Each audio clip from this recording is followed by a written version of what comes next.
Hello and welcome to the section of this course dealing with polarities in the house system. So the purpose of this is to understand which areas of life hold the most energy and therefore a potential conflict.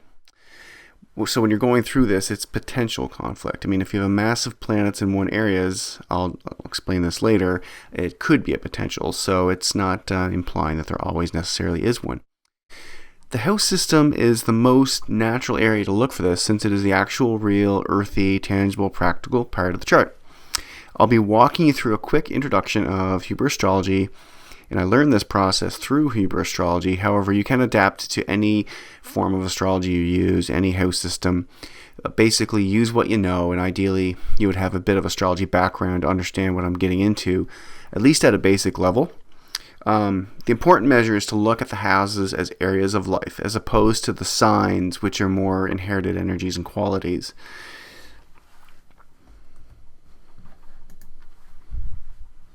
So in this part of the course, I'm just going to give a quick overview of Hebrew charts, which could be a bit foreign to you. And I'm going to walk through the house system. So if you're very familiar with each of the houses, you could potentially skip that, but I would recommend going through it just to kind of get some of the lingo and perspectives of how we kind of communicate around house systems. And I've realized that it could be a bit different depending on where you've learned your astrology and how we're kind of relating it to kind of the behavioral, kind of psychological and real kind of earthy level of the houses. But in short, you'll probably find that most of this completely applies and you would agree with it. In part B, which is the second video, which I'm going to stop after this, obviously, I'm going to get into the actual conflict resolution using the houses and crosses. So to kind of break this up and give your brain a bit of a break. Okay.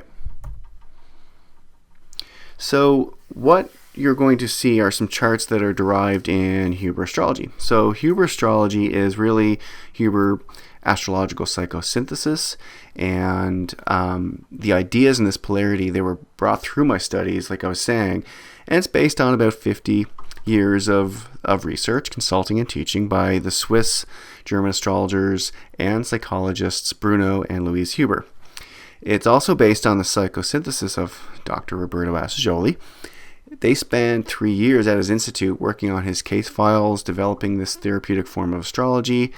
They became friends and associates, and it's been well tested through, upwards of 10,000 Hebrew astrologers around the world, and just a lot of work. It is a bit different than other forms of astrology, but it's really combining a bit of modern and traditional, if you will, and it's quite different because I study traditional astrology as well, and Huber has its place, but it even looks a bit different if I show you the charts, which are coming up. The resources I've used, if you get more interested in this, I would absolutely recommend the Cosmic Egg Timer. It's a great little short, easy read book on the Huber process. The full kind of diploma process for astrological psychology is through this book you can get through the website. And a lot of the information as well, too, is the astrological houses. Fantastic resource. Okay. Huber charts are a bit different, and we use them for this reason. They detail the house system very cleanly. What you're looking at here is a Huber chart. I'm going to walk you through the 5 levels really quickly. The center circle, it really symbolizes the inner higher self, the central core of the person, the Atman, the soul, the divine spark, whatever name you choose to use.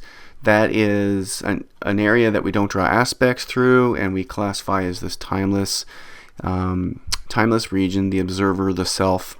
Like I said, any name you want to choose. The next level out, level 2, is obviously the aspect pattern, and it represents really our unconscious motivations, and that area is well researched. We use color in a very precise way. So it's the idea that the self emanates outward from this layer to layer number 2. It lights up, creates this aspect structure, and then it moves on to level number 3. Which are the planets, and the planets are the planets, as you would know, and they're obviously our psychological drives as well. So we made it out to level 3. The next thing we do is these planets actually put on their little costumes, as we know, as really the collective unconscious and the inherited kind of traits and qualities within the signs. So that's par for the course. The next layer out, though, we have is the house system. And this is a bit different than probably looking at most of your common charts that you're familiar with. The houses represent the actual outside world and everything around us. So therefore, because this energy is moving its way out from the center of the chart outward, it lands in the real world. Hence why we're going to spend a lot of time with polarities and talking about the house system at that level. So this will make more sense. And if you're interested in kind of deriving your charts, you don't have to. But if you are, you can go to astro.com, and they do a bang-up job actually of recreating Huber charts in the proper sequence and colors. And basically create your chart. Then you go to extended chart selection, and you can select natal chart wheel, Huber style, and make sure you select the Calc house system, and it should do that automatically for you. But that's how you can derive your Huber charts. The houses. So here we go. The inner levels of the chart are all about what makes us who we are, while the outer level, the outside of the chart containing the houses, is where we encounter the world. It is here that we discover how the bundle of energy, which is us, copes with the many other bundles of energy in our environment. When we reach this outer region of the chart, we are in the real world. It's important to register the houses this way. You may have not thought about houses in this manner before. For example, as you're watching and listening to this video, you're taking this course, you're arguably in the 3rd house of learning, or perhaps more so the 9th house of higher learning. Perhaps you're in your home, which represents the 4th house, and so on and so forth. So through Hebrew astrology, we place a great emphasis on the house system since it represents our actual existence in it. On a daily basis, we are living in our house system. These real areas of life, it makes sense because if we have tension and conflict in one area, we can relate to that actual area of life within itself. So for example, if we have a massive amount of energy in the 10th house of our chosen kind of vocation and career, we can be really driven and express those energies into our higher calling, vocation, etc. But likewise, if we have massive planetary energies in the 2nd house, we're working through our own area of life of possession, self-worth, etc., etc. So that's the key takeaway with this. And Bruno's quote that woman-man begins to live only when she becomes aware of her environment. That is why the house system is of such great importance to the consciously alive human being. It shows how the environment influences her and how she reacts to it. So it is a bit of a different take. I know on a regular basis we're concerned with planets and signs, transits, and the daily affairs. So of course that's valid. And it's just expressing that at the end of the day, all these energies get released into the real world, which is reflective of the house system. So, as we said, houses are areas of life. And from a behavioral psychological point of view, the houses are the most important analytical element of astrological psychology. They're the reference system to the real world, and they show the psychological processes which occur constantly between the individual and their environment. So in the next slides, I'm going to walk you through each of the houses in their respective axis. And it's important to note that the houses have polarities too. So to work with polarities in our charts, we need to understand the meanings of the houses from the behavioral point of view, aka the real world. These house descriptors may seem more limited. For example, while the 12th house in traditional astrology deals with large animals, such as elephants, giraffes, etc., it has does not serve our purpose in any shape or form to talk about that when we're working through your own personal kind of polarities. So the following house descriptors are simply focusing on your personal areas of life. What you're hearing are the house descriptions that are most relevant to today's psychosynthesis needs. Okay. For the 1st and 7th houses, they represent a natural axis, and it's called the existence axis. So I'm just going to walk through some of the language of each of the individual houses, and we can see this natural polarity that will occur as I walk through each set of axis. And by the end of it, you should get a good handle of what those two house systems kind of represent on a polarity level. So the first house, in one sense, this house can be considered as one in which we start our life. We arrive in this world, and the only person who matters is me. So this house relates to everything concerned with self-image. If we wear the appropriate costume, play our part right, and don't upset the audience, planets in this house can help us to adapt our image to suit different circumstances and play different roles. We can learn how to meet our own needs as well as considering the needs of others, and this will help us to develop self-confidence and a sense of self-esteem.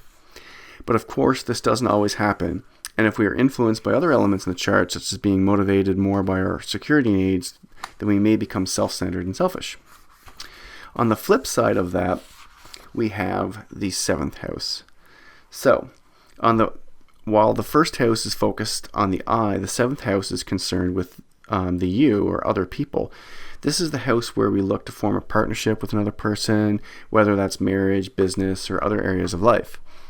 Difficulties can arise if we enter a partnership with the expectations of the partner, which we find they are unable or unwilling to fulfill.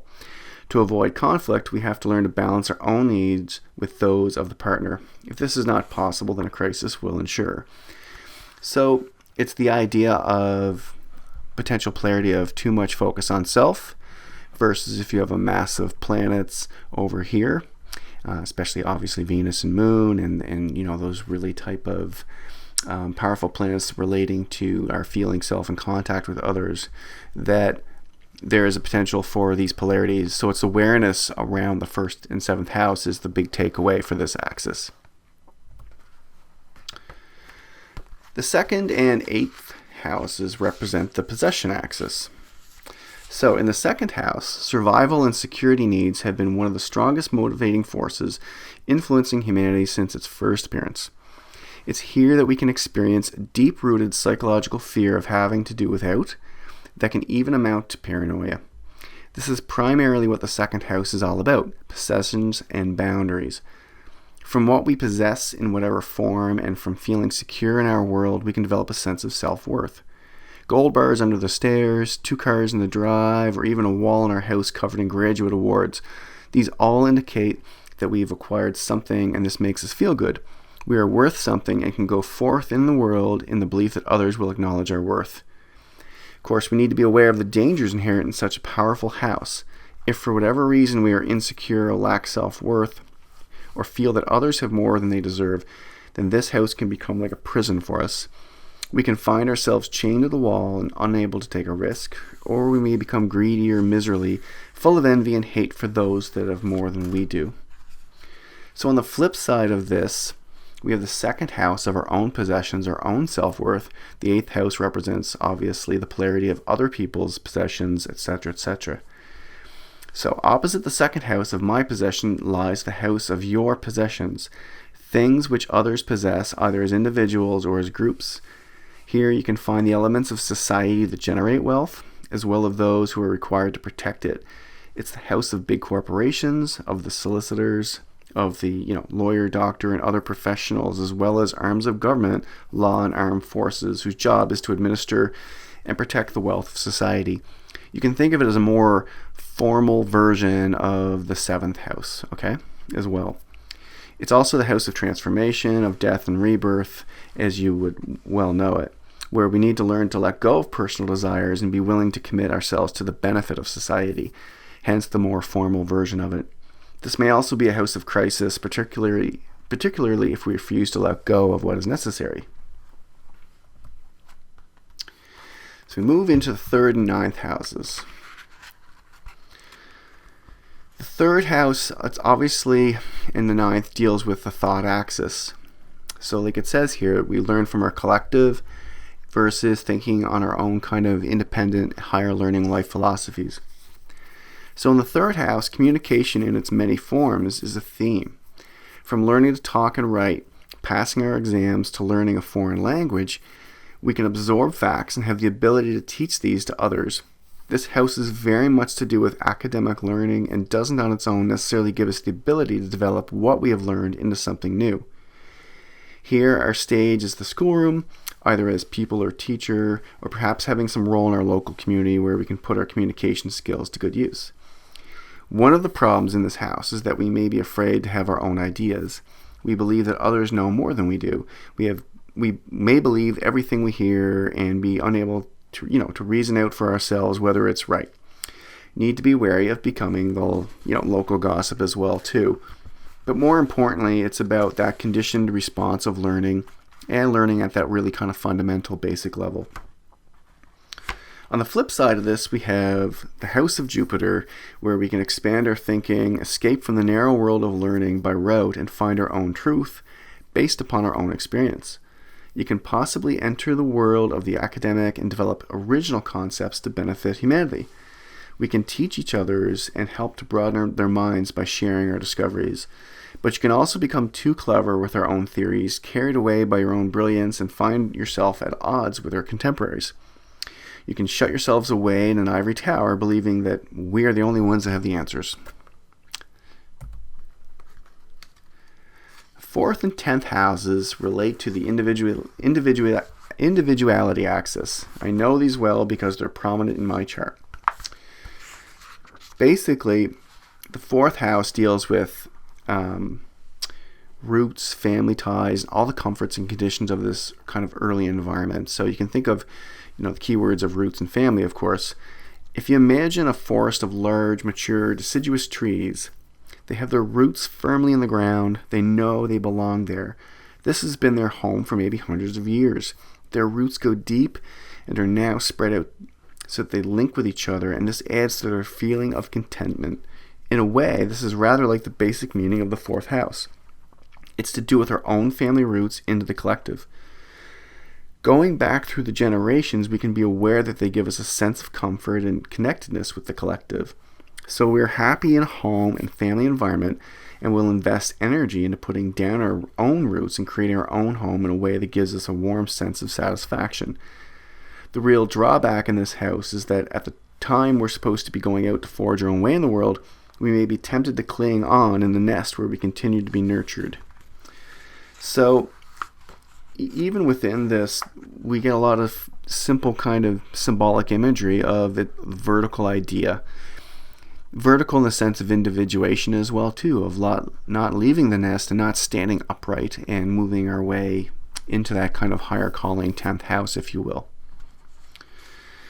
So on that note, the 10th house, like it says, is where we put our own philosophy, our own ideals into action. It's our calling, and it's where we stand up. The 10th house is the top of the chart, and planets in this house want to be on top, to rise above the collective, to succeed, to have power, to stand out in the crowd as leaders in their field. Individuality is the keynote of the 10th house. Here we need to break away from the collective and become our own person, but power can go to our head and corrupt. The danger of this house is that we may lose contact with our roots, reject the collective, and believe that we can exist in isolation. The need to retain power can lead to paranoia, where there's a constant fear of somebody trying to stab us in the back and remove us from our pinnacle. The 5th and 11th houses deals with what we call the relationship axis, which confused me at first because you would think that the 1st and 7th house would be the relationship. But I'll try to explain. As we know, the 5th house is a creative house, and it's exploring contact with others, flamboyance, sex, etc., and it's involvement with people, but it's also a very creative, artistic house as well too. The 5th house, in a sense, is a place of self-discovery. It's an area where we venture forth from the collective to explore ourselves in contact with the world and participate in the games people play. It's an extrovert place where we are likely to be full of self-belief and even bravado as we go on our journey of conquest. We like to be involved with people, have a good time, and our conquests may well involve, sex and the whole affairs therein, without, and within.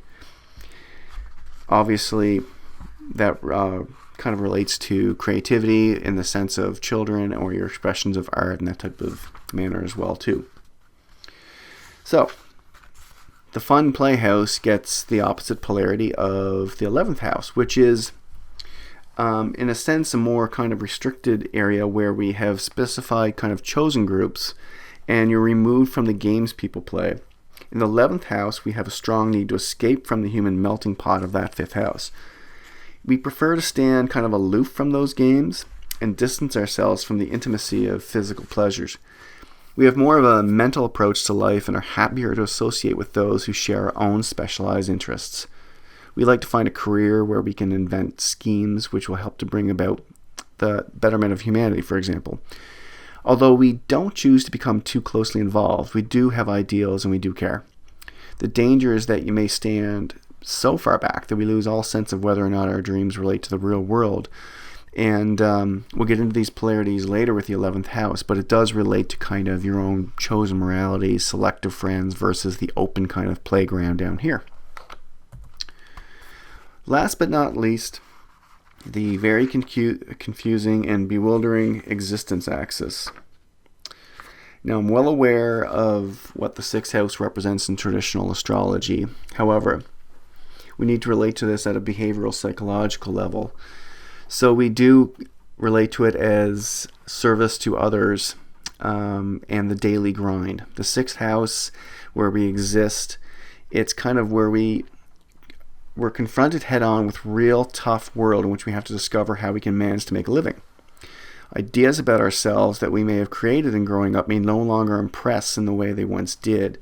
We have to be more practical and down to earth, learning not only what we can do, but also how to get along with others who are also competing in the world's marketplace. The essence of this house is service to others. In other words, we have to become a part of the working world and be willing to take responsibility for others, work with love and humility rather than just grab what we can for ourselves. And this house also represents a challenge because if we do find we're unable to cope with the competitive world, we may conjure up excuses to give us an escape route. In other words, we may develop psychosomatic symptoms of illness or real illness that make our inabilities acceptable to us and hope to others. So, the flip side of that kind of outward daily grind service to others becomes the very mysterious and teleological processes within the 12th house. We find ourselves beingness inside ourselves. It can be isolating. So this is obviously the most remote corner of the chart as well too. Where in the 6th house we obtained our sense of existence from our performance in the real world.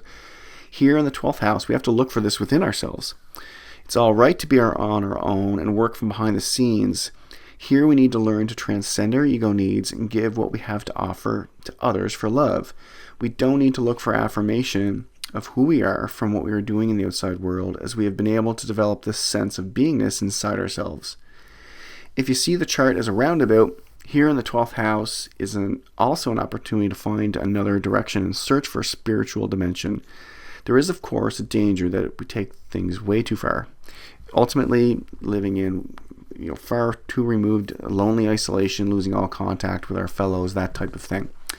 So that's part of the reason why the 12th house gets a bad rap, is because the processes going on within here are difficult to understand, and they conflict with our real kind of need to go out and sip lattes and that normal kind of very horizontal, practical areas of life. That the challenges within the 12th house are about growth at a different level, and like I said, very kind of focused on beingness, and isolation can obviously be a real strong need and requirement part of that.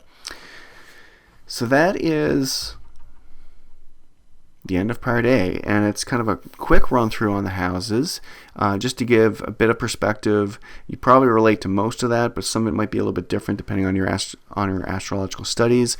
I would suggest accepting these so that at least at the behavioral psychological level.